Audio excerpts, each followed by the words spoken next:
नारायण नारायण नारायण नारायण।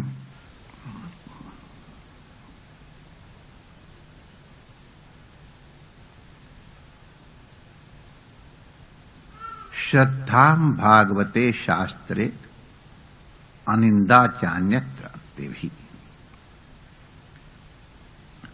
अनिंदायाम अन्यत्र चापि।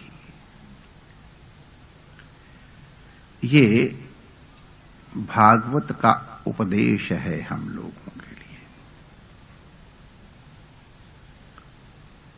हमको भागवत शास्त्र के ऊपर श्रद्धा रखनी है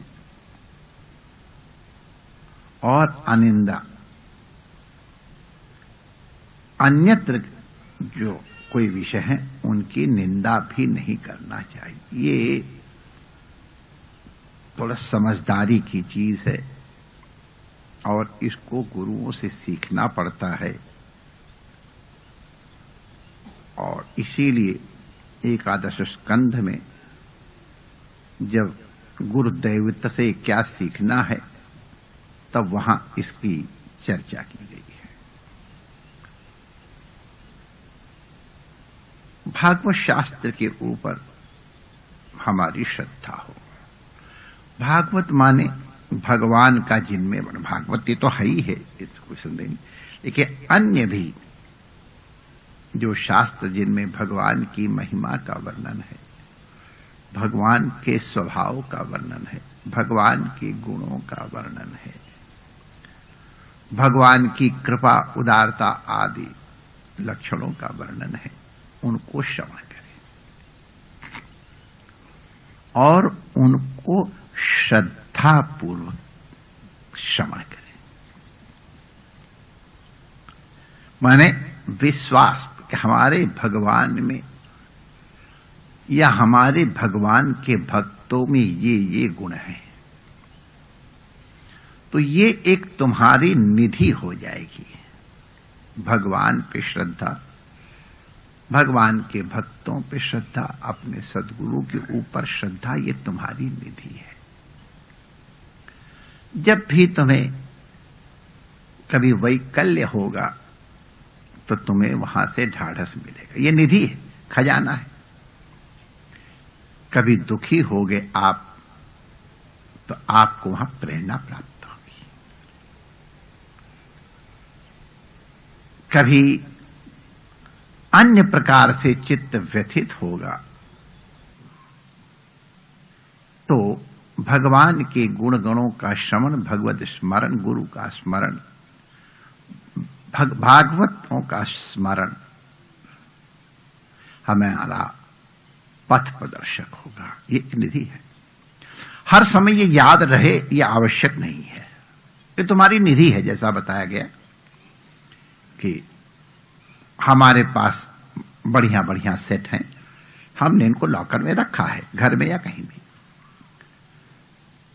तो वो कोई फंक्शन हुआ या कब जरूरत हुई तो निकाल लिया, पहन लिया, हमारी निधि है। उसी प्रकार भगवान के ऊपर श्रद्धा और ये सब वस्तुएं हमारे लिए निधि हैं। बड़े बड़े कठिन अवसरों पे भगवान का स्मरण हमें सहारा देता है, इसलिए उनके ऊपर श्रद्धा करें। लेकिन भगवान के वर्णन करने वाले शास्त्रों पे श्रद्धा करें, लेकिन इसका मतलब नहीं है कि अन्य शास्त्र उनकी निंदा करें। तो लिखते अनिंदा अन्यत्र चापि। अन्य शास्त्रों की निंदा मत करो। न जाने कौन सा शास्त्र किसके लिए लिखा गया है। हर व्यक्ति, हर किसी, कोई कर्म वाले कर्मनिष्ठ हैं, कोई कामनिष्ठ हैं, कोई विवेक वाले हैं, नाना प्रकार के हैं। तो उनके लिए अलग अलग प्रकार से भगवान के या परम तत्व के वर्णन शास्त्रों में वर्णित है। कभी किसी के पीछे डंडा लेके मत पड़ जाओ। अगर कोई कहे तुम्हारे भगवान तो कामी हैं, वर्णन करा तो कोई भगवान ने ये किया है क्या? अरे भाई, अगर भगवान कामी न हो तो कामी लोग भगवान के पास आने का साहस कर पाएंगे? अरे जब देखेंगे भगवान में भी ये है, वाह वाह वाह वाह, तब तो हमारे भी चांस हैं। तुम्हारे भगवान क्रोधी हैं, तो बहुतों का स्वभाव क्रोध का है। और बेचारे बड़े, कई लोगों जिनको क्रोध बड़ी जल्दी आ जाता है, वो बड़े संकोच में रहते, क्या करें महाराज, अब से रहा ही नहीं जाता, क्रोध आ जाता है। तो क्यों चिंता करते हो? भगवान ने कई जगह क्रोध करके दिखाया है। अरे वाह, फिर तो अपना भी चांस लग जाएगा। हाँ, क्यों नहीं लग जाएगा? कोई कहे तुम्हारे भगवान छलिया हैं, हाँ बिल्कुल छलिया हैं। दुनिया के छली लोग देखेंगे कि बलि को इन्होंने छला है, तो चलो भी छलिया लोग भी साहस करेंगे। तो इसलिए कपट जो भी हैं, अगर कोई इस तरह से तुम्हारे भगवान का वर्णन करे तो उनके पीछे डंडा लेके मत दौड़ो। हाँ हाँ ठीक, हाँ यूं ही जस भगवान ने हमारे जैसे लोगों को, या जिनमें इस तरह के गुण हैं, उनको अपनी ओर आकर्षित करने के लिए ये सब गुण धारण किए हैं। हम लोगों को मालूम है संसार में ऐसा कुछ भी नहीं है जो भगवान के आश्रित न हो। भगवान की पीठ में अधर्म रहता है। तो अगर तुम अधर्म के ऊपर, अधार्मिकों के ऊपर आघात कर रहे हो, तो वस्तुतः मेरे ऊपर ही आघात है।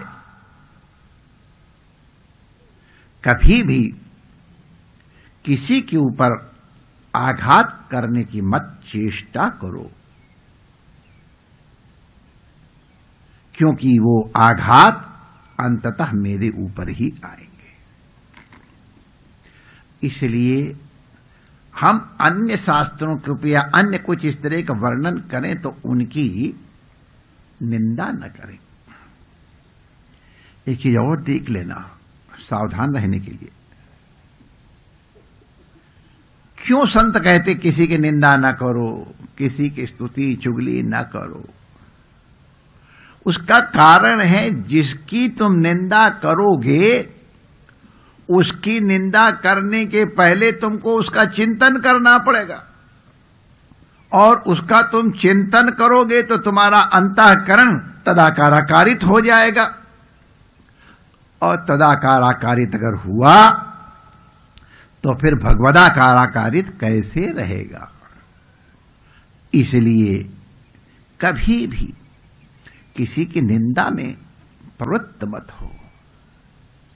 यह अपने ही पैर पे कुल्हाड़ी मारना है, भगवान को अपने हृदय से हटा। और एक चीज और बता दें, कई बार निंदा करते करते लोगों को मैंने देखा, वो चिंतन कारण उनमें वही दुर्गुण आ गए।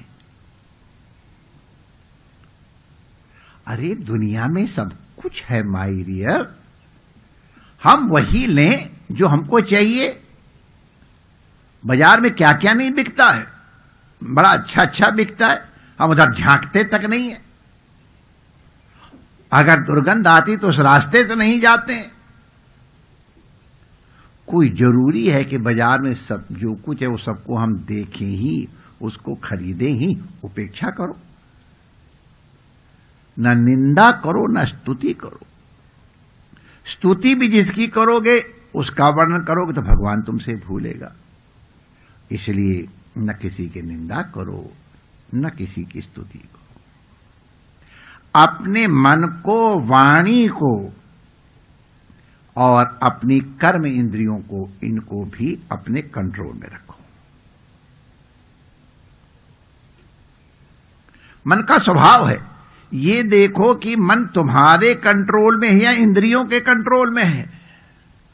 अगर इंद्रियों के कंट्रोल में है तो इंद्रियां जहां ले जाएंगे वहां जाना पड़ेगा, और अगर तुम्हारे कंट्रोल में तो जहां तुम ले जाना चाहोगे वहां जाएगा। तुम्हारे हाथ में है। वाणी का प्रयोग भी कैसे करना है उसका भी सावधान रहो। ऐसी वाणी बोलिए मन का आपा खोए, औरन को शीतल करे आपो शीतल हो। दूसरों को जलाने वाले को पहले खुद जलना पड़ता है और दूसरों को शीतल करने वाला स्वयं शीतल होता है। अरे सच्ची बात भी हो वो भी नहीं कहो ना, कोई जरूरी हर सच्ची बात कहनी चाहिए। अब हम टॉयलेट से होके आए और कुछ ऐसी चीज हुई, अब उसका वर्णन करोगे? अब मैं आपसे सच्ची बात बताऊं, एक बार कहीं भोजन हो रहा था, कढ़ी बनी थी। एक व्यक्ति ने कहा आज मेरी टट्टी इसी तरह हुई जैसे कढ़ी बनी हुई है। और बात सच्ची है, सत्य है, लेकिन ये अवसर नहीं है ये बात बताने को। वैद्य थोड़ा जिसको बता रहे हो कि मेरी टट्टी इस तरह की हुई है।